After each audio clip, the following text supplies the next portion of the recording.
क्यों ब्रेकअप हो जाते हैं, उसमें उनको स्पिरिचुअलिटी क्या हेल्प कर सकती है? तो पहला रिलेशनशिप आपको अपने आप के साथ होना पड़ेगा। अपने आप के साथ में खुश नहीं हो तो किसी और के साथ में भी खुश नहीं रहोगे। जो भी अपने में संपूर्ण होना चाहिए, जो फ्लूट बजाने में मस्त है, जिसको अपने से मस्त है, आप दो जन साथ में आए तो एक नया संगीत आपने निर्माण किया, एक नया संगीत बना, क्योंकि दो म्यूजिक, दो कंप्लीट सोल आएंगे तो 100% एक नया म्यूजिक क्रिएट होगा। लेकिन जिसको मैंने छोड़ा, जिसने ब्रेकअप को एक्सपीरियंस किया फ्रॉम द अदर साइड, सबसे ज्यादा पीड़ा उनको होता है।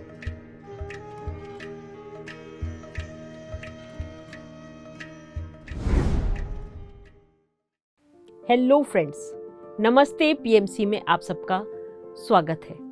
फ्रेंड्स, आज हम जो अपने साथ मेहमान लाए हैं फ्रेंड्स, वो 12 सालों से ध्यान में है, बहुत यंग मास्टर हैं और वो काम किसके लिए कर रहे हैं? यूथ के लिए, यूथ को अवेकन करने के लिए, और उसके लिए उन्होंने एक ट्रस्ट भी बनाया है।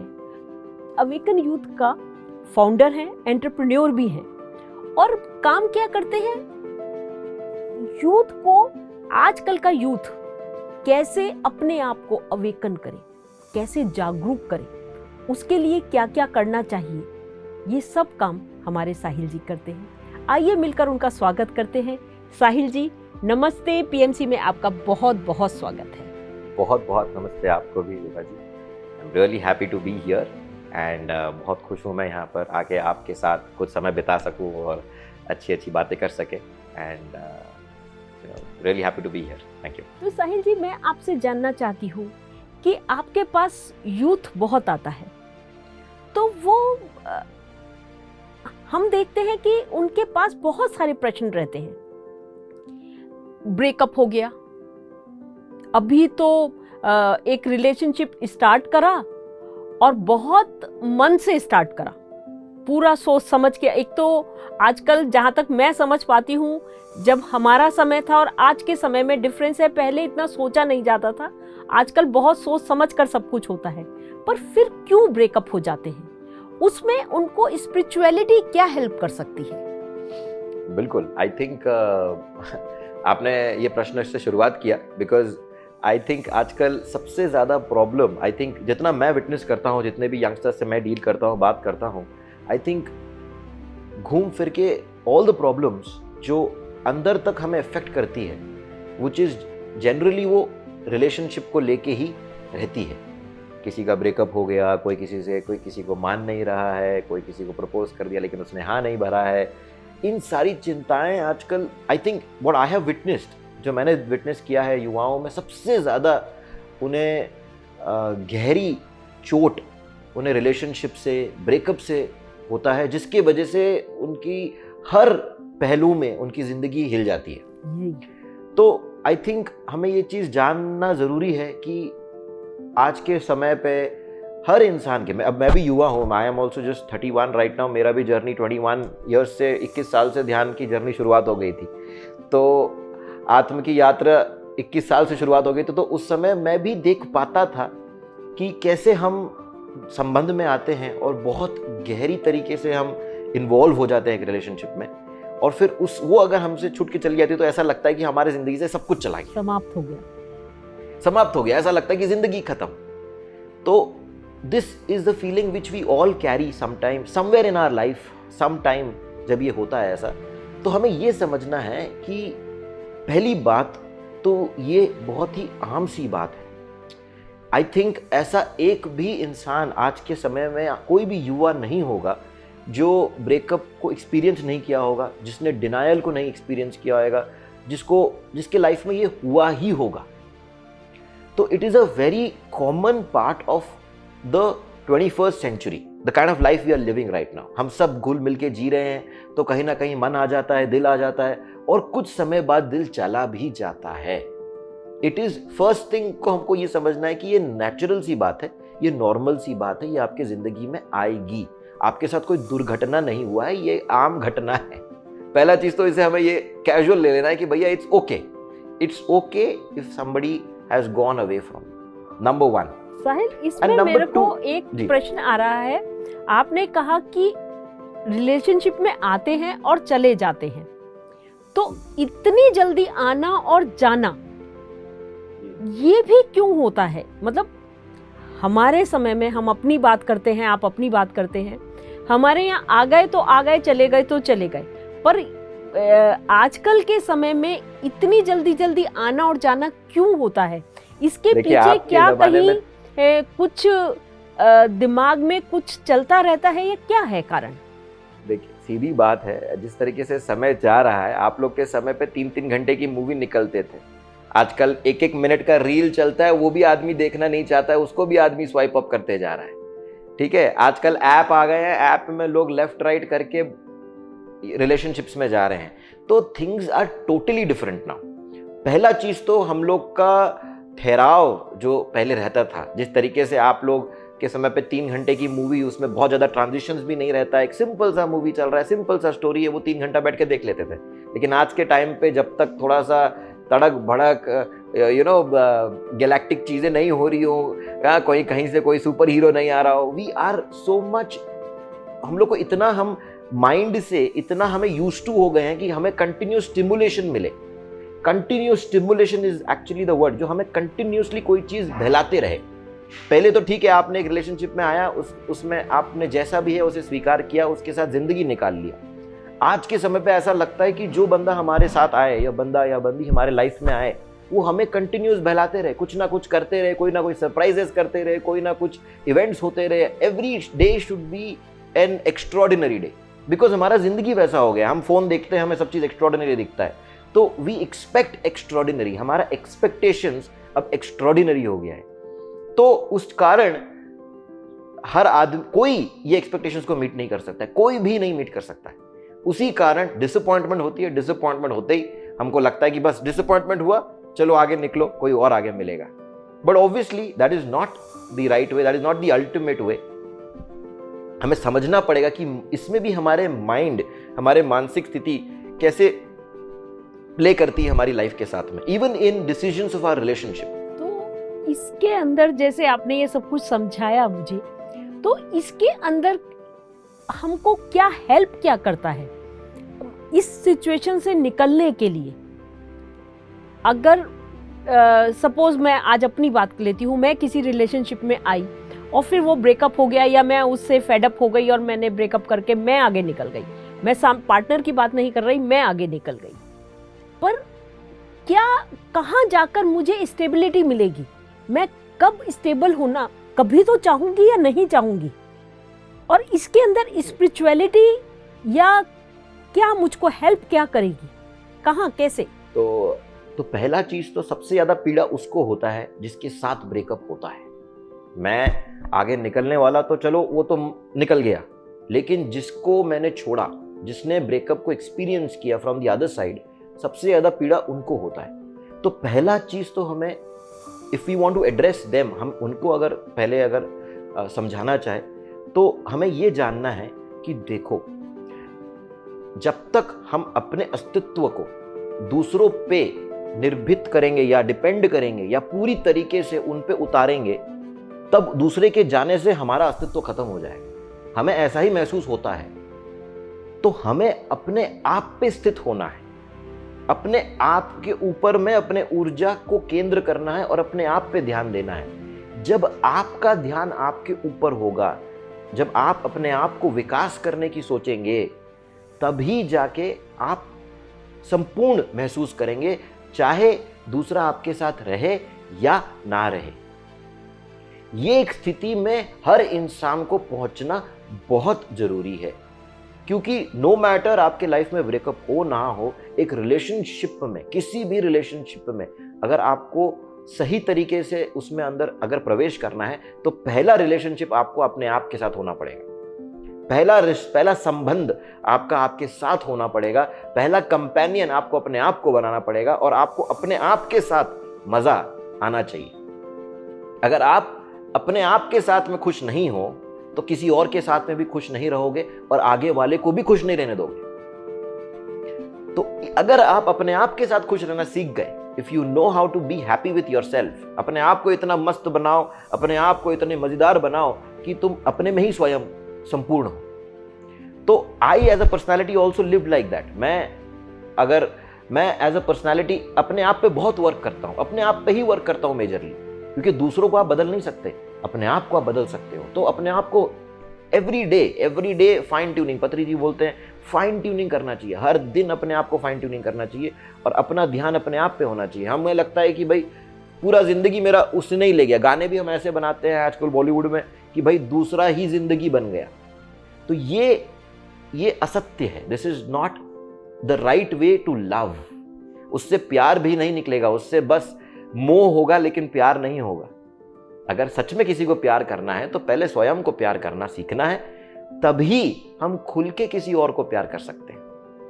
और जब आप स्वयं को प्यार करना सीख जाएंगे तो दूसरा अगर आया तो भी अच्छा है, दूसरा अगर गया तो भी बढ़िया है, उससे आपका अस्तित्व को फर्क नहीं पड़ेगा। थोड़ा सा खराब लगेगा, वो आम सी बात है, लेकिन जिंदगी इधर का उधर नहीं होगा। तो स्वयं से प्यार करना, स्वयं के ऊपर इन्वेस्ट करना, स्वयं को समय देना, स्वयं की बातें मानना और स्वयं को जो अच्छा लगे वो करना, इससे आपका सेल्फ डेवलपमेंट होता है और जिससे आपका अपने आप पे निर्भरता आता है। सो जब आप खुद पे निर्भर रहेंगे तो दूसरे पे इतना निर्भरता नहीं आएगी और दूसरा फिर आए जाए फर्क ज़्यादा नहीं पड़ेगा। बहुत ब्यूटीफुल तरीके से साहिल जी आपने हमको समझाया कि किस तरीके से हमें स्वयं के साथ रहना है। मतलब ब्रेकअप्स तो जिस तरीके से आपने मुझे समझाया कि लाइफ में आते और जाते रहेंगे, पर जब मैं स्वयं से प्यार कर रही हूँ तो मुझे उनसे इतनी मेरी जीवन में उथल पुथल नहीं होगी। वो जैसे मोमेंटम होता है ना, कि मोमेंट के लिए कुछ हुआ और बस, कि किसी ने कंकड़ फेंका पानी में तो थोड़ी सी तो रिपल्स होंगी, पर वो ज़्यादा देर के लिए नहीं होंगी, बड़ी नहीं होंगी। यस, ब्यूटीफुल, थैंक यू, बहुत थैंक यू। ओशो ने एक्चुअली इसके ऊपर एक बहुत ही सुंदर सा एक चीज़ कहा है कि be like a solo tabla player, है ना। एक तबला प्लेयर अपने में तबला बजाने में मस्त रहता है, वो अपने में तबले में सक्षम है, तो वो तबला बजा रहा है, उसको कोई ज़रूरत नहीं है कोई और है साथ में, वो तबला बजा रहा है, उसको मज़े हैं। फिर एक फ्लूट प्लेयर आपकी ज़िंदगी में आ गया इन अ फॉर्म ऑफ रिलेशनशिप, आपका बॉयफ्रेंड या गर्लफ्रेंड, कोई एक बंदा आया जो भी अपने में संपूर्ण होना चाहिए, जो फ्लूट बजाने में मस्त है, जिसको अपने से मस्त है। आप दो जन साथ में आए तो एक नया संगीत आपने निर्माण किया, एक नया संगीत बना, क्योंकि दो कंप्लीट सोल आएंगे तो 100% एक नया म्यूजिक क्रिएट होगा। और जब अगर वो फ्लूट प्लेयर चला भी जाता है तो आपका ध्वनि खत्म नहीं होता है, आपका धुन खत्म नहीं होता है, आप अभी भी तबला बजाने में मस्त हो। तो यही इसी तरीके से हमें कंप्लीट होना है अपने आप में, अपने कला में, अपने एक्सप्रेशन में। साहिल जी आपने बहुत ही सुंदर तरीके से जो एग्जाम्पल देकर हम सबको समझाया है, मेरा ख्याल पहले से ज़्यादा अब समझ में आ गया होगा कि हमको अपनी धुन में किस प्रकार मस्त रहना है। बहुत सुंदर। तो साहिल जी एक प्रश्न और मेरे दिमाग में आ रहा है, जैसे हमारा साथी हमारे पास है और वो हमारी बहुत प्रकार से आलोचना करता है, हर वक्त हमको कहीं ना कहीं किसी न किसी मौके पर हमको नीचा दिखाता है, तो उस चीज को हम कैसे बियर करें, कैसे सहें, कैसे उसको समझें या उसको कैसे समझाएं? क्या इसमें स्पिरिचुअलिटी हमको कोई हेल्प करती है? क्या चीज हमको हेल्प करेगी? बिल्कुल, देखिए आपका ये जो प्रश्न है स्पिरिचुअलिटी, अभी तक की जितनी भी बातें थी ये ही स्पिरिचुअलिटी। हमें ये समझना है कि स्पिरिचुअलिटी कोई बड़ी सी चीज़ नहीं है कि भाई आप बहुत बड़ा हो गया, आपको कुछ बहुत बड़ी अनुभव हो गई, आपने भगवान को साक्षात देख लिया। This is not spirituality. Spirituality जो हमने अभी तक की जितनी बातें की यही स्पिरिचुअलिटी है, जो है अपने आप से प्यार करना सीखना, अपने आप में इन्वेस्ट करना। स्पिरिचुअलिटी सिर्फ आपको अपनी ओर लेके जाएगा और अपने आप में और सक्षम बनाएगा, इसी को ही स्पिरिचुअलिटी मैं मानता हूँ। तो जब आप अपने आप में समझदार हो जाएंगे और आप अपने आप को जान लेंगे कि आप क्या हो, क्यों हो, कौन हो। फॉर एन एग्जाम्पल, मैं आपको एग्जाम्पल, अगेन आप बोल रहे हो एग्जाम्पल से अच्छे समझ में आता है। मैं आपको अगर पूछता हूं कि ये क्या है तो आप क्या बोलेंगे? Wrist watch. आपको दिखाई दे रहा है? इट्स अ वॉच, है ना। तो अच्छा, अगर 100 आदमी आके आपको बोले नहीं ये घोड़ा है, तो आप मानोगे? नहीं, ऑफ कोर्स नॉट। नहीं मानोगे। चाहे 100 आदमी कोसते रहे आपको दिन भर, अरे ये घोड़ा है, ये घोड़ा है, ये घोड़ा है, आपको फर्क भी नहीं पड़ेगा। पड़ेगा क्या? यस, ऑफ कोर्स नहीं। क्यों नहीं फर्क पड़ेगा? चाहे आपको एक आदमी कितना ही बोल दे ये कि ये यार एकदम घोड़ा है, ये घोड़ा है, चाहे कितना ही आपको नीचा दिखा दे, चाहे कितना ही आपको गलत बोल दे, चाहे कितना ही आपको गंदा बोल दे, आपको फर्क क्यों नहीं पड़ेगा? क्योंकि आप जानते हैं कि ये घोड़ा नहीं है, घड़ी है। क्योंकि आप जानते हैं, क्लैरिटी, अपने आप के बारे में क्लैरिटी। जब स्वयं के बारे में आपको क्लैरिटी मिल जाती है ना, तो किसी और की बातें आपको इफेक्ट नहीं करेगी। क्योंकि हम अनक्लियर हैं, हमें पता नहीं है कि हम क्या है, क्यों है, किस लिए कर रहे हैं, क्या कर रहे हैं, क्यों कर रहे हैं। कोई कुछ भी बोलता है तो हमें इफेक्ट हो जाता है, हमें बहुत जोर लग जाता है। अरे अरे क्यों लग रहा है? क्योंकि आप स्वयं को नहीं जानते, आप स्वयं से अभी भी अनभिज्ञ हैं। तो स्वयं को जब जान लेंगे, जब स्पष्ट हो जाएगा कि आप क्या हो, आप एक बहुत ही सॉलिड पर्सनालिटी हो, you are an amazing person, you are a god, you are a soul, you are a eternal being, then किसी के बोलने से आपको फर्क नहीं पड़ेगा ऑटोमेटिकली। और ये तभी हो सकता है जब आप स्वयं को जान सकते हैं, तब आपको क्लैरिटी रहेगा कि हाँ भैया मैं तो ये ही हूं। तो चाहे दुनिया में 1000 आदमी भी आपको कोस देना, आपको फर्क नहीं पड़ेगा। साहिल जी, आपने बहुत सुंदर तरीके से हमको, हमारे ध्यानी मित्रों को समझाया कि किस प्रकार हमें अपने साथ रहना है, स्वयं से प्रेम करना है, स्वयं को जानना है, स्वयं के प्रति, स्वयं के साथ रहना है, स्वयं की तरफ मुड़ना है। यदि मैं अपना तबला आनंदित होकर बजाऊंगी या बजाऊंगा, तो सामने वाला कैसा बजा रहा है, कैसा नहीं बजा रहा है, हमें फर्क नहीं पड़ेगा, क्योंकि मैं तो अपनी धुन में मस्त हूँ, मैं केवल अपना ही तबला सुन रही हूँ। तो साहिल जी, अभी आपने समझाया हमें कि स्वयं से प्यार करो, स्वयं में मस्त रहो। पर स्वयं से प्यार कैसे करें? मुझे आपसे प्यार करना आता है, मुझे इससे प्यार करना आता है, उससे, सबसे प्यार करना आता है, पर स्वयं से क्या? मैं बैठकर अपने आप को सहलाती रहूं, क्या करूं? कहूं I love my self, I love my self, पर लव करूं कैसे? मेरे पास सामने कोई होना चाहिए ना। तो क्या तरीका है? आप बिल्कुल बिल्कुल, बहुत ही इंपॉर्टेंट प्रश्न है, इसको एड्रेस करना बहुत जरूरी है। तो अब जैसे हम बार बोलते हैं कि स्वयं से प्यार करो, मैंने कहा आई थिंक सबने सुना होगा ये शब्द, ये स्टेटमेंट कहीं ना कहीं अपने लाइफ में कि यार स्वयं से प्यार करो, स्वयं से प्यार करो। लेकिन सच बात है, सबके मन में ये आता है कि यार स्वयं को प्यार कैसे करें, मतलब किस तरीके से हम अपने आप को प्यार करें, क्या है, करें कैसे? तो देखो गाइज,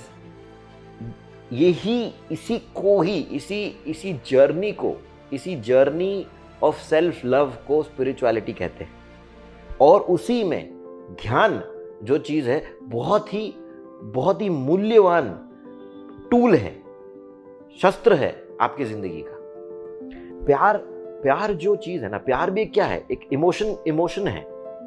और एक इमोशन का डेफिनेशन क्या है? Emotion, energy in motion is emotion. तो प्यार भी एक एनर्जी है, हम उसे देख तो नहीं सकते, हम उसे महसूस कर सकते हैं, but it is a significant energy. और हर चीज एनर्जी पे ही रिवॉल्व करता है। किसी भी चीज को ऊर्जा देने के लिए आपके पास ऊर्जा होनी चाहिए, किसी को भी प्यार देने के लिए आपके पास प्यार होना चाहिए। नहीं तो हम दूसरों से प्यार खींचते रहेंगे, दे नहीं पाएंगे। इस समय मैक्सिमम रिलेशनशिप्स में सब एक दूसरे से प्यार खींच रहे हैं, तुम मुझे प्यार करो, मैं तुम्हें प्यार करूं। एक दूसरे से प्यार खींच रहे हैं, लेकिन खुल के कोई एक प्यार देने वाला नहीं, जो अनकंडीशनली प्यार दे सके। ये कैपेसिटी नहीं है हमारे अंदर, क्योंकि हमने जाना ही नहीं है, हमने तो बस प्यार दूसरों से करना जाना है। लेकिन प्यार का सोर्स कौन हो सकता है? प्यार का सोर्स तो आप ही हैं। The source of love is you. अब मैं आपको एक बहुत ही इंपॉर्टेंट चीज बताना चाहता हूं कि इस प्यार के सोर्स का एक नल है, एक टैप है, एक केंद्र है जहां से ये प्यार आती है। अगर अध्यात्म के बारे में, अगर पीएमसी को आप पहले भी सुन रहे हैं, तो आपको पता चलेगा कि यहां सब ध्यान की बातें बहुत करते हैं। तो ध्यान जो विद्या है, ध्यान जो टूल है, वो आपके जिंदगी में उस नल को खोल देता है। आपके जिंदगी में फिर अनंत प्यार आप अंदर महसूस करते हैं। ये सिर्फ लॉजिकल थियोरिटिकल बातें नहीं है।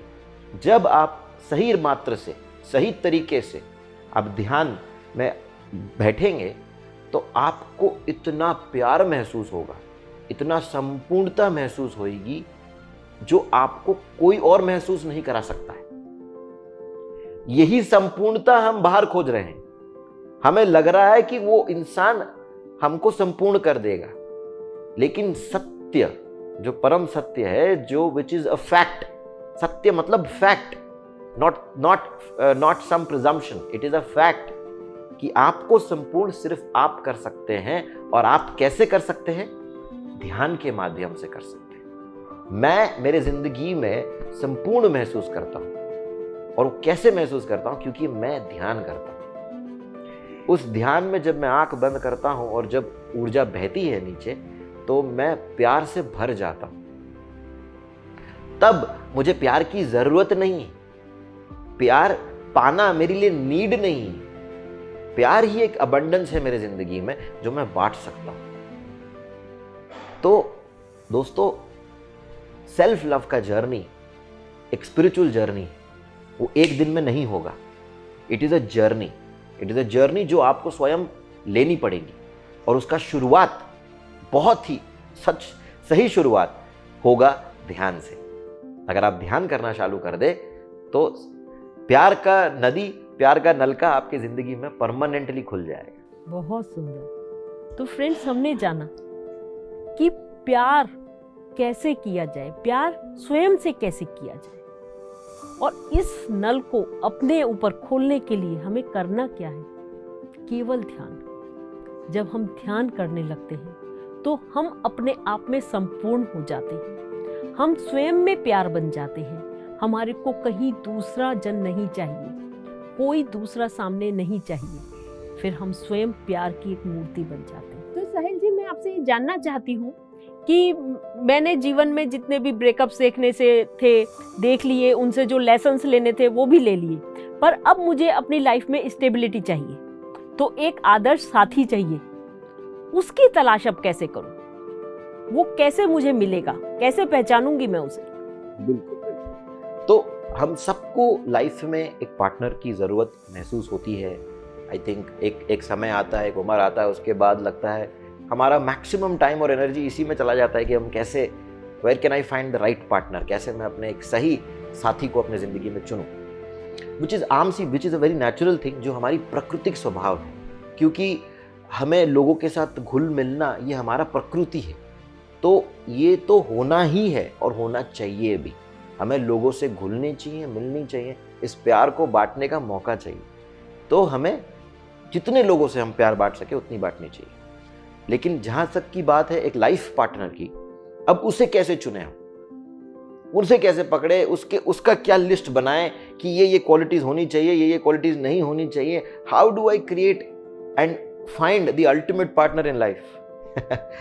तो फ्रेंड्स, मैं आपको ये बोलना चाहूंगा कि इसका कोई तरीका या लॉग बुक नहीं हो सकता है। जिंदगी में बहुत तरीके के लोग आपके लाइफ में आएंगे और हर वो लोग आपको कुछ ना कुछ सिखा के चले जाएंगे या सिखा रहे हैं, आपके जिंदगी में अभी भी हैं तो सिखाएंगे। और वो चीज आपके एनर्जीज को रेसिप्रोकेट करके होती है। अब ये सिंपल सी बात है रिलेशनशिप की, लेकिन यहां पर भी एनर्जी, हाँ यहां भी एनर्जी, हर चीज ऊर्जा से जुड़ी हुई है। हर चीज आपके एनर्जी से, आपके तरंगों से जुड़ी हुई है। आपके जैसे तरंगे, आपका जिंदगी वैसा। इवन इन रिलेशनशिप, तो you will attract what you are. आपके वाइब्रेशंस कैसे हैं, उसी के अनुसार लोग आपके जिंदगी में आएंगे और उसी तरीके के लोग को आपको भी पसंद आएंगे। There is a science behind falling in love also. हमें लगता है कि हम अचानक से उससे देख लिया और हमें इतना अंदर में इमोशंस आ गए, हम इतने प्यार में डूब गए। तो इसके पीछे भी एक साइंस है जो पूरा, उसके लिए मैंने एक वीडियो अलग से बनाया है, dynamics of meditation, dynamics of relationship, जो आप देख सकते हैं। तो there is a complete vibrational science है कि हमें कौन पसंद आता है और हम किसे पसंद करते हैं, लेकिन वो भी जुड़ा हुआ है आपके ऊर्जा से, आपके तरंगों से। फॉर एन एग्जाम्पल, अगर लाइफ में थोड़ा सा इनसिक्योर फील कर रहे हैं, नेचुरली आपको जो बंदा सिक्योर्ड फील कराएगा उसमें आपको प्यार आने लगेगा। तो understand that even following in love is vibrational, वो भी वाइब्रेशनली हो रहा है। तो जो भी सही समय पे आपको जिसके लिए जो फीलिंग आ रहा है, he is the right person for you. ऐसा कोई बुकमार्क नहीं है या आप चूज नहीं कर सकते, बल्कि वो तरीका गलत है कि हमने अपने मन में इतनी सारी लिस्ट बना ली कि हमें ये चाहिए, तब जाके हम आगे बढ़ेंगे। आपके रियलिटी में जो अभी आ रहा है, जिसके लिए आपको फीलिंग्स आ रही हैं, उसके पीछे कारण है, उसके पीछे वाइब्रेशनल बैलेंसिंग है, जिसकी वजह से आपको उस पर फीलिंग्स आ रही हैं। तो उसके साथ रहना है, उसके साथ आगे बढ़ना है, उसको आगे नर्चर करना है, उसे और अच्छा बनाने की प्रयत्न करने हैं, और धीरे धीरे अपने आप पे ही काम करना है। देखो, your vibrational is responsible for the other person also. तो अगर आप अपने आप पे काम कर रहे हैं, अगर आपकी तरंगे ठीक हैं, तो आपको सही तरंगे मिलेंगे। अगर आपके ही तरंगे गड़बड़ हैं, तो चाहे आप कितना ही चेष्टा कर लो, चाहे आप कितना ही स्वाइप कर लो, चाहे कितना ही बायोडाटा देख लो, वो जिंदगी में आपके साथ जुड़ ही नहीं पाएंगे। यू कैन नॉट मीट और interact with something which is not your frequency. जो आपके तरंगों के साथ मैच नहीं करता, उसको आप अनुभव ही नहीं कर सकते जिंदगी में। तो ऐसा इंसान आपके जिंदगी में आएगा ही नहीं जो आपके तरंगों को मैच नहीं कर रहा है, और आपके तरंगों को जो मैच कर रहा है, वैसा ही इंसान आपकी जिंदगी में आएगा और उसी के साथ आपको संबंध करने में अच्छा भी लगेगा। तो यहां पर भी बात आ जाती है तरंगों पे, एनर्जीज पे, कि आप जब अपने आप को अपने हाईएस्ट स्वरूप में रखते हैं, तो अपने आप हाईएस्ट स्वरूप का इंसान आपकी जिंदगी में आता है। तो हम सबको ना बहुत सिंपल सी चीज करनी है, अपने आप पे ही ध्यान देना है, अपने तरंगों पे ध्यान देना है, और अपने आप को अपने हाईएस्ट सेल्फ में रखना है। When you are at your highest self, you will naturally, आप वैसे ही इंसान को अट्रैक्ट करेंगे अपनी जिंदगी में, और वैसे ही तरंगे आपको मिलेंगे। So I think that answers the question, to focus on your energies. If you are at the best energies, you will attract the right energies, and whosoever is coming, जो भी आ रहा है आपके एनर्जी के हिसाब से, उसे स्वीकार करें। बहुत सुंदर तरीके से साहिल जी आपने समझाया, पर आपके उत्तर से ही एक प्रश्न निकल रहा है। बहुत जगह देखने में आया है कि एक लाइफ पार्टनर चूज करा बहुत सोच समझ के, या कैसे भी, जैसे भी उनको फील आया, और खुद चूज करा, सारा कुछ देख समझ कर चूज करा, पर वो रिलेशनशिप कई बार वर्कआउट ही नहीं हो पाती। बहुत जल्दी ब्रेकअप हो जाता है, डिवोर्स हो जाता है, कुछ हो जाता है। तो ऐसा क्यों हो रहा है? मतलब बहुत समय से साथ साथ है, कई बार तो ऐसा देखा है कि चाइल्डहुड से साथ साथ है, और सब कुछ स्मूथ है, सब कुछ सबको सब कुछ समझ में आ रहा है, तुम्हें मैं, मुझे तुम, सब कुछ, बहुत कुछ, सब कुछ सेटल हो गया, मैरिज भी हो गई, उसके बाद भी सब कुछ सही हो रहा है, फिर अचानक से कुछ हुआ और सब कुछ समाप्त हो गया। तो फिर ऐसा क्यों? ये फिर वो तरंगे का क्या हुआ, वो जो इतने समय से मेरे साथ और आपके साथ थी? बिल्कुल, आई थिंक देखिए, ये भी समझने वाली बात है। आई थिंक ये नेचुरल सी बात है कि जब दो ऑपोजिट तरंगे, फॉर एन एग्जाम्पल, जैसे मैंने कहा कि आप इनसिक्योर फील कर रहे हैं, तो जो बंदा सिक्योर फील करा रहा है आपको, वो पसंद आएगा। तो ये ऑपोजिट्स हो गए ना। When two opposites meet, they attract each other, but they also are opposites. वो है अलग भी तो है ना, उनके बीच में देयर इज कंप्लीट ऑपोजिट। तो जब दो ऑपोजिट साथ में आते हैं, तो आपके हिडन सारी जो चीजें हैं जिस पे आपको वर्क करना है, वो सामने आने लगती हैं, वो हमें दिखने लगता है, जो हम फेस नहीं करना चाहते हैं। हमें लगता है कि वो गलत है, उसे लगता है ये गलत है। लेकिन अब ये जो बैलेंसिंग हुआ एक इनसिक्योर और एक सिक्योर बंदे के बीच में, जब ये दोनों साथ में आए, चलो उस समय तो आकर्षण बहुत ज्यादा था, दोनों साथ में आ गए, बहुत आराम, सब बढ़िया रहा, लेकिन अब साथ में आ गए, अब हम एक दूसरे के हो गए, शादी हो गया। अब क्या करना है? अब बैलेंस करना है। अब इसको वर्क करना है, जो बंदा सिक्योर्ड है इसे सिक्योर फील कराना, और जो फील कर रही है इनसिक्योर उसे अपने आप पे वर्क करके सिक्योर फील करना है। तो जब हम एक दूसरे के साथ आ जाते हैं उसके बाद वापस से हमारी सेल्फ वर्क चालू हो जाती है। वापस से हमें अपने आप को बैलेंस करना है, दोनों इंसान के बीच में एक बैलेंसिंग पॉइंट क्रिएट करना है, जो हम नहीं करना चाहते। हम ये तो नहीं हमने समझा नहीं कि हम साथ क्यों आए। हम साथ आए क्योंकि हम ऑपोजिट्स थे। अब ऑपोजिट्स होके साथ आ गए हैं, तो अब हमें इसे बैलेंस करना है। और बैलेंस करने के लिए आपको अपना छोड़ना पड़ेगा, दूसरे वाले को कुछ अपना छोड़ना पड़ेगा। दोनों कुछ कुछ छोड़ेंगे तो कुछ जाके नया रंग बनेगा। जिस तरीके से मैंने कहा, एक तबला बजाने वाला तबला ही बजाता रहेगा अपने धुन में, तो वो फ्लूट वाले के साथ हार्मोनाइज नहीं कर सकेगा। अब हमें हार्मोनाइज करना है। हार्मोनाइज करने के लिए कुछ धुन हमें फ्लूट वाले के हिसाब से बजानी है, कुछ धुन फ्लूट वाले को तबले के हिसाब से बजानी है। तो ये हार्मनी क्रिएट करने के लिए हमें सबको पहला चीज, कुछ हमें अपना छोड़ना है, कुछ आगे वाले को अपना छोड़ना है। क्या छोड़ना है? ईगो। क्या छोड़ना है? ईगो। हमारा ईगो, हमारे सेल्फ डेफिनेशन, जिस तरीके से हमने अपने आप को मान लिया कि भैया हम तो ऐसे ही हैं, उसने भी मान लिया हम तो ऐसे ही हैं। ठीक है, आप जब अकेले थे तब आप ऐसे ठीक थे, लेकिन अब आप साथ आ गए हो तो हम दोनों को बदलना है, दोनों को एक दूसरे के हिसाब से बदलना है, और फिर जाके तभी जाके कुछ नया निकलेगा ना, वरना तो फिर वही दो इंडिविजुअल साथ जी रहे हैं। तो कुछ नया लाने के लिए कुछ अपना छोड़ो, कुछ आगे वाला अपना छोड़े, तब जाके वो हार्मनी हो, बैलेंस हो, और आपका भी ग्रोथ होगा उसमें, क्योंकि आपने बैलेंसिंग फ्रीक्वेंसी के साथ शादी किया है या आपने उसको पार्टनर चूज किया है। वो नेचुरल सी बात है, वो बैलेंसिंग फ्रीक्वेंसी ही होती है हमारी relationships. Her relationship is your balancing frequency, which is a fact. तभी आपको उससे इतना लगाव होता है, तभी आपको जाके इतना प्यार आता है। तो उस बैलेंसिंग फ्रीक्वेंसी के साथ अगर आप साथ में आए हो, और जब साथ आ चुके हैं, तो अब आपको हार्मोनाइज करना है, और हार्मोनाइजिंग में आपको थोड़ा अपना छोड़ना ही पड़ेगा, तब जाके सही तरीके से हार्मनी होगी। और वही महत्व है रिलेशनशिप का। रिलेशनशिप होती ही इसीलिए है ताकि हम ग्रो कर सकें, ताकि हम जितने अपने आप में सीमित थे हम उससे और आगे बढ़ सकें। इसीलिए हम रिलेशनशिप में आते हैं, लेकिन हमें यह स्वीकार नहीं होता है कि यहाँ हमें अपने आप को थोड़ा छोड़ना पड़ेगा। लेकिन अगर ना छोड़ो तो फिर कोई ग्रोथ नहीं।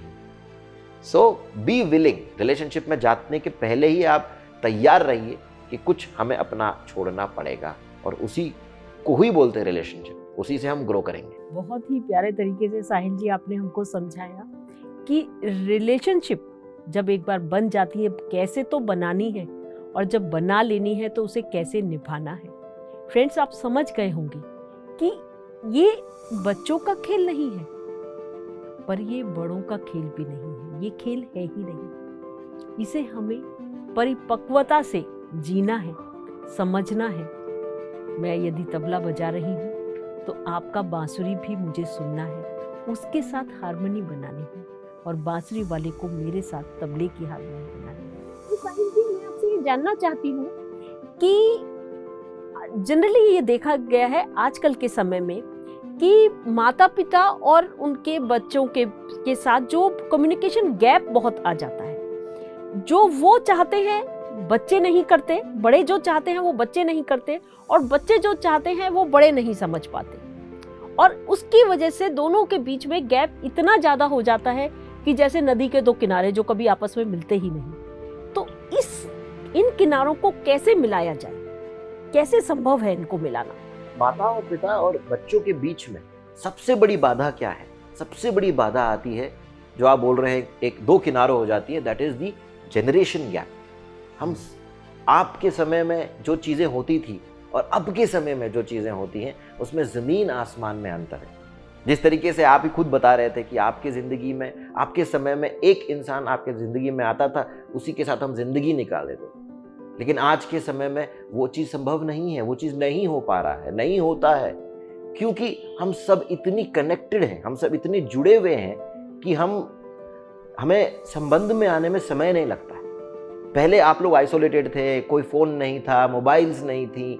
आजकल 2 मिनट में वीडियो कॉल से एक दूसरे के सामने हो जाते हैं। तो there is a great transformation, great changes in the generation, in the course of time.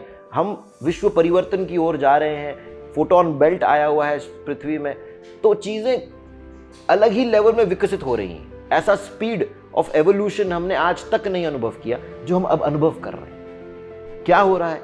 तो एक माँ बाप के मानसिक स्थिति में, माइंड के सोचने के तरीके में और एक बच्चे के सोचने के तरीके में जमीन आसमान का अंतर है।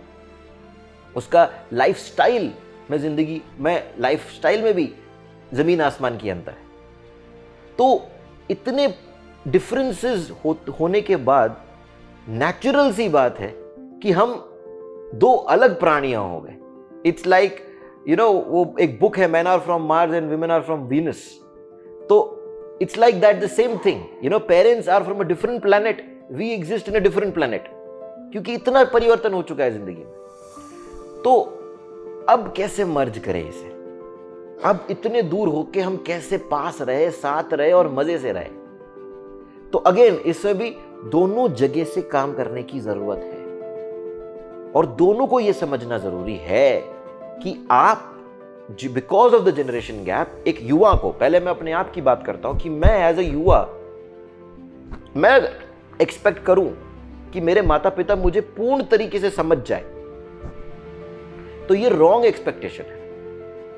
ये नहीं हो सकता है। क्यों? क्योंकि जैसे मैंने कहा कि भाई उनके, वो जिस तरीके से पले बड़े हैं, उन्होंने जिस तरीके का जिंदगी देखा है, हम कल्पना भी नहीं कर सकते। तो उनकी जिंदगी के हिसाब से उनका सत्य सही है, लेकिन आपकी जिंदगी के हिसाब से आपका अलग सत्य हो सकता है। लेकिन आप ये एक्सपेक्ट करें कि मेरे माता पिता आपको पूरी तरीके से समझ जाए, 100% आपके हाँ में हाँ मिलाए, ये संभव नहीं है। ये संभव ही नहीं है। तो हमें एक्सपेक्ट ही नहीं करना चाहिए कि हमारे माता पिता हमें पूरी तरीके से समझ सके, because the lifestyle is very different. And the same ways we have to accept as a parent, हमें यह जान लेना है कि हम अपने बच्चे के हर हरकतों को नहीं समझ सकेंगे, नहीं एक्सेप्ट कर सकेंगे, थोड़ा दिक्कत होगा हमें एक्सेप्ट करने में। लेकिन इसका यह मतलब नहीं कि वो गलत है। जस्ट बिकॉज आप एक्सेप्ट नहीं कर सकते हैं उसे, इसका यह मतलब नहीं कि कोई वो गलत है, कि वो गलत रास्ते में गया है या गलत रास्ता चुन लिया है या वो गलत ही हो चुका है या वो पूरा इंसान ही गलत हो गया है। बहुत जल्दी हम जजमेंटल हो जाते हैं और judgement is the worst frequency. ऊर्जा की बात हो रही है तो जजमेंट एक ऊर्जा है। जजमेंट, अगर आप किसी चीज को जज करते हो, आप एक पेड़ को भी अगर जज करते हो ना, तो वो उसका उगना बंद हो जाता है। तो ये तो इंसान है, ये तो आपका बच्चा है जिसको आप इतना प्यार करते हो, तो आप चाहते हो कि वो ग्रो करे। तो एक बच्चे को खुल के ग्रो करने के लिए उन्हें दो एनवायरनमेंट चाहिए।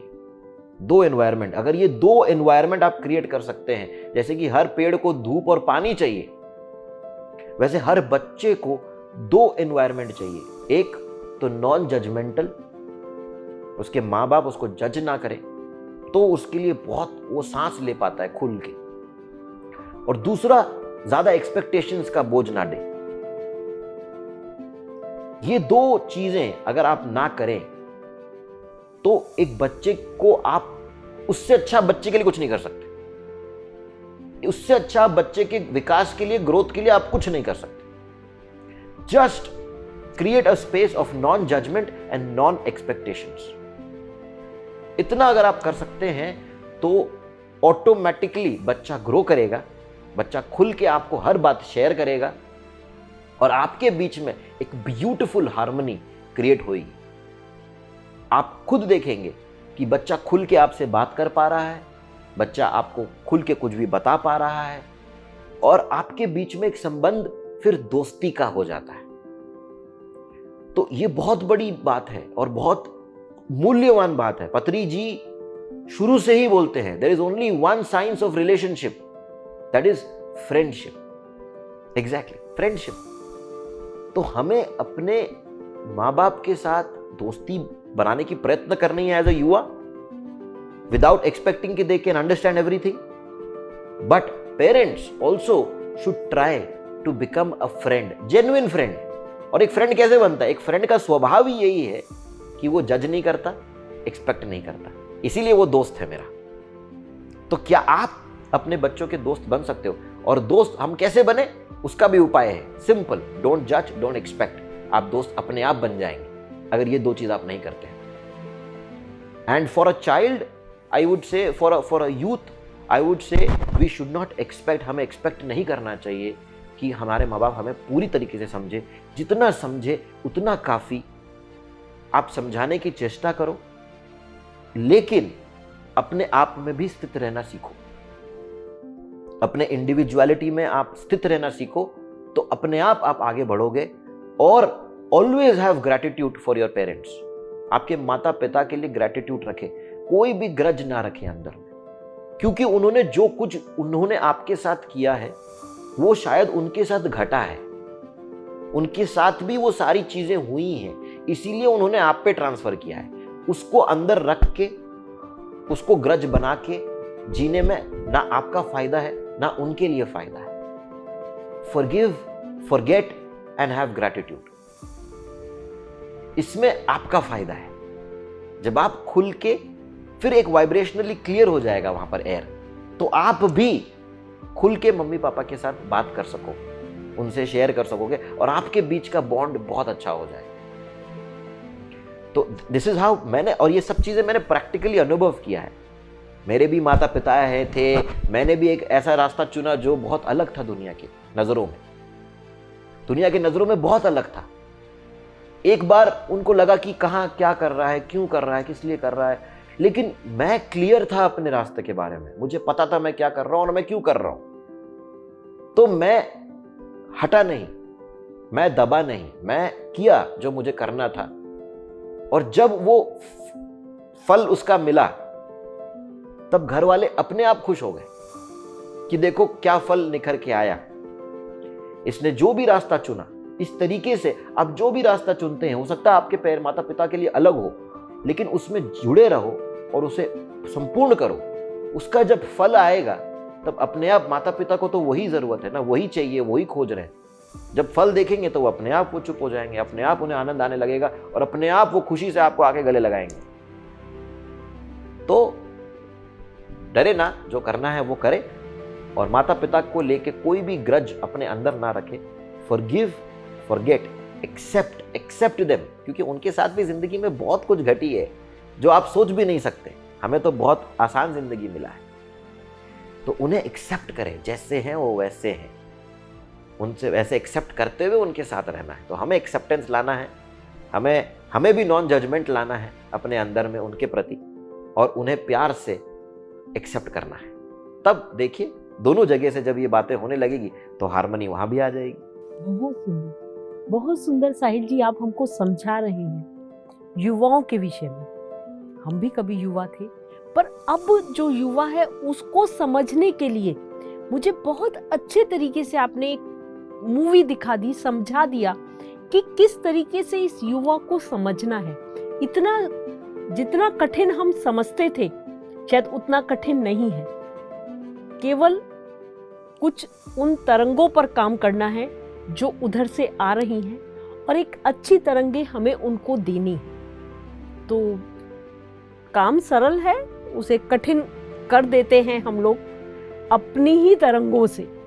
तो बहुत सुंदर तरीके से फ्रेंड्स आप समझे कि किस प्रकार युवा के मन में क्या चल रहा है, उसके जानने के लिए वो जो दोस्त वो बाहर तलाश रहा है उसे घर में भी बनाना है, उस माहौल को जो वो बाहर तलाश रहा है।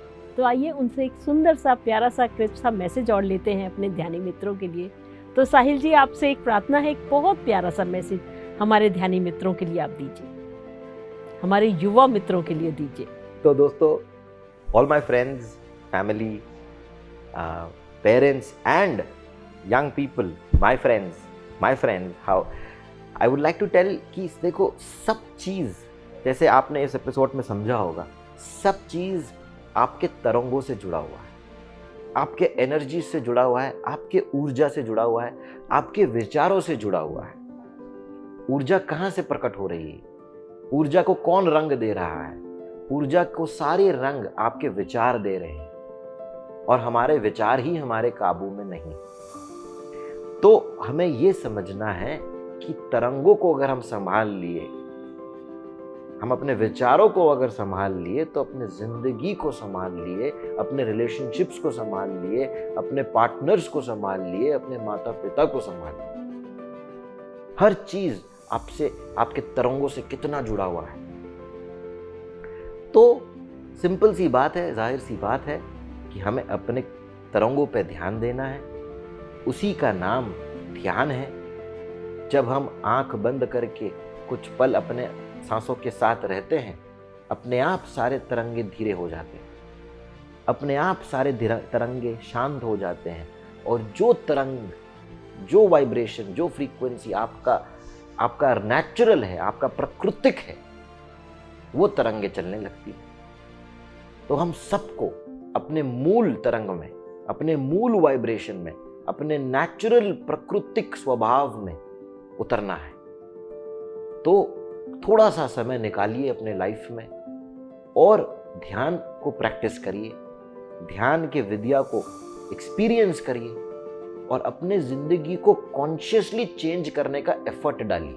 Thank you, thank you, thank you Sahil जी।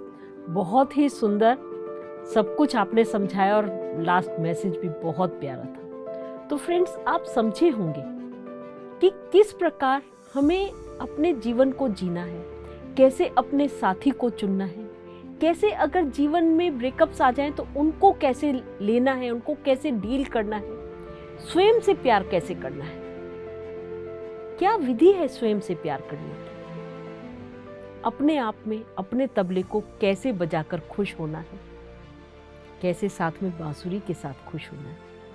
कितना कुछ हमको आज साहिल जी ने समझाया। तो फ्रेंड्स, इन सबको अपने जीवन में उतारते हैं। बहुत कठिन नहीं है, बहुत ही सरल है। केवल हमारे मन में एक इच्छा शक्ति का होना आवश्यक है। यदि इच्छा शक्ति होगी तो हमारे बीच में, युवाओं में और उनके माता पिता में कोई भी गैप नहीं रहेगा, कोई भी डिफरेंस नहीं रहेगा। केवल कुछ कदम हम सबको मिलकर चलना है अपनी अपनी ओर से। तो फ्रेंड्स, साहिल जी का एक बार फिर से धन्यवाद करते हैं और उन्हें अगले एपिसोड के लिए, इतना सुंदर उन्होंने हमें ज्ञान परोसा है, तो एक अगले एपिसोड के लिए साहिल जी मैं आपको फिर से इनवाइट करती हूँ। तो एक एपिसोड हम आपके साथ और करना चाहेंगे, इसी ज्ञान को थोड़ा सा और अच्छे तरीके से जानना चाहेंगे। आज के लिए धन्यवाद।